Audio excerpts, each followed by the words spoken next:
Labdien! Mani sauc Māris Bērziņš. Es esmu zobārsts, zobu ķirurgs, bet jūs no manis nebaidieties, jo es esmu ļoti labsirdīgs, jo es esmu volejbolists. Volejbolists spēlē no 12 gadu vecuma, un es uzskatu, ka volejbols tā ir visinteliģentākā un visdemokrātiskākā sporta spēle. Jo volejbols ir jāspēlē, un ne tikai jāspēlē, bet arī jādomā. Jādomā ar galvu. Muļķi nevar spēlēt volejbolu.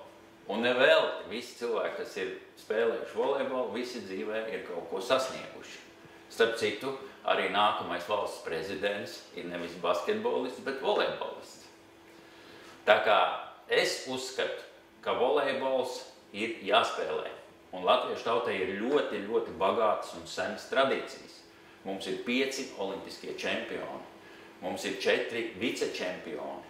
Un galu galā mums ir tagad arī beach volejbola zvaigznes. Beach volejbols.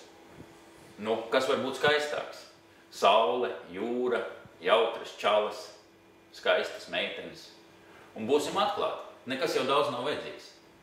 Peldbiks, bumba, uzvelt šnori un spēlē. Tāpēc es aicinu visus jauniešus pievērsties šim skaistajam sporta veidam.